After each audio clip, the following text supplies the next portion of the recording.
অনেক দিন ধরে টানা বর্ষা চলেছে, আপনারা সবাই জানেন বন্ধুরা। আর এই বর্ষার মধ্যেই আমার কাছে চ্যালেঞ্জ ছিল পাখিদেরকে সুস্থ রাখা। আমি আমার পাখিদেরকে কিন্তু সুস্থই রেখেছি, পাখিদের কোনো রকম কোনো প্রবলেম আসেনি। বর্ষার মধ্যে আমি সঠিকভাবে খাবার তাদেরকে দিয়ে গেছি, সাথে একটা এক্সট্রা দিয়েছি কি সাপ্লিমেন্ট, ভিটামিন, এগুলো আমি ওদেরকে বর্ষার মধ্যে খাইয়েছি। তাই কোনো রকম অসুস্থ ওরা হয়নি বা কোনো ইনফেকশনও হয়নি।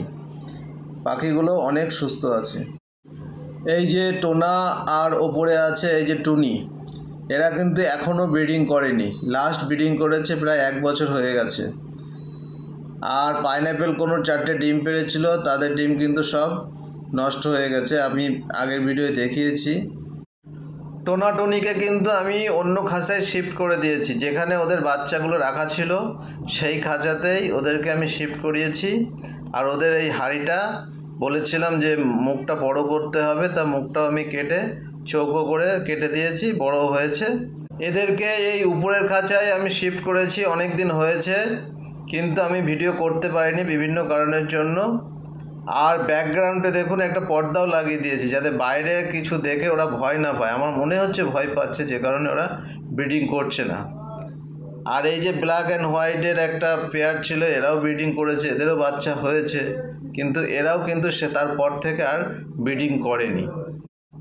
এর আগে ককটেল আমার কাছে তো গরমেই ব্রিডিং করতো, গরমকাল পুরোটাই গেল গরমের মধ্যে। আমি হাঁড়ি খুলে রেখেছিলাম, গরম কিছুটা কমার পরে হাঁড়ি লাগিয়ে দিয়েছি, কিন্তু হাঁড়ি লাগানো হয়ে গেছে প্রায় 1 মাস হয়ে গেছে, এখনও কেউ ব্রিডিংয়ে আসেনি, না ব্ল্যাক অ্যান্ড হোয়াইটের পেয়ার, না আমার টোনাটুনি।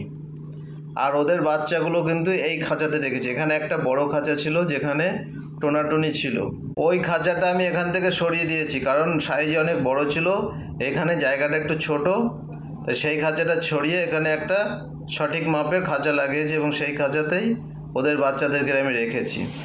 ব্ল্যাক অ্যান্ড হোয়াইটের থেকে একটা ব্ল্যাক বাচ্চা এসেছিলো, সেই বাচ্চাটাও এখানে আছে, আর টোনাটুনির বাচ্চাটাও আছে, সাথে একটা হোয়াইট ফেসের বাচ্চা আমি অন্য জায়গাতে এনেছিলাম, সেটাও এর মধ্যেই আছে।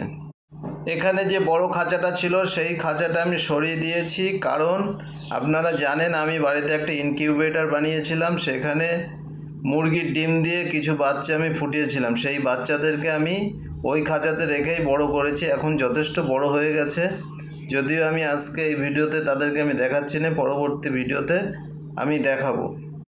টুনি এখানে চুপচাপ দাঁড়িয়ে আছে, কারণ ওর খেতে দিতে হবে, সকালের খাবার এখনও দেওয়া হয়নি, এখনই ওদেরকে খাবার দিয়ে দেওয়া হবে, অনেক দেরি হয়ে গেছে খাবার দিতে।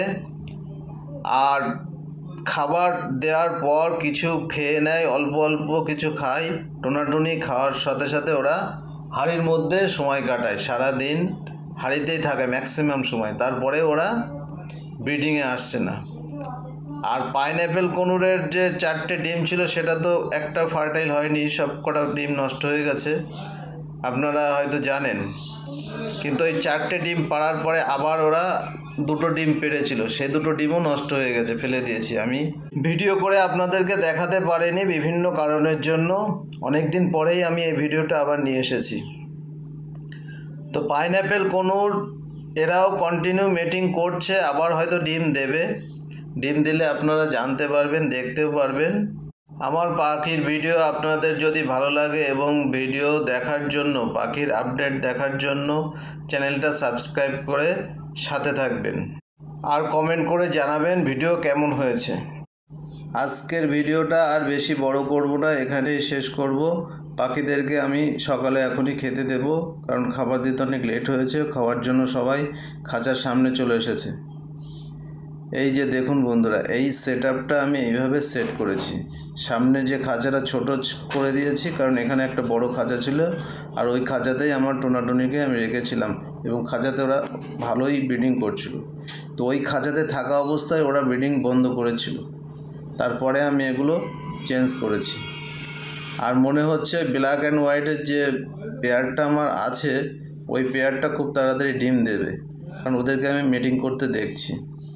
তো যাই হোক বন্ধুরা, ভিডিওটা ভালো লাগলে একটা লাইক করে দেবেন, ভালো থাকবেন, সুস্থ থাকবেন, দেখা হচ্ছে পরের ভিডিওয়।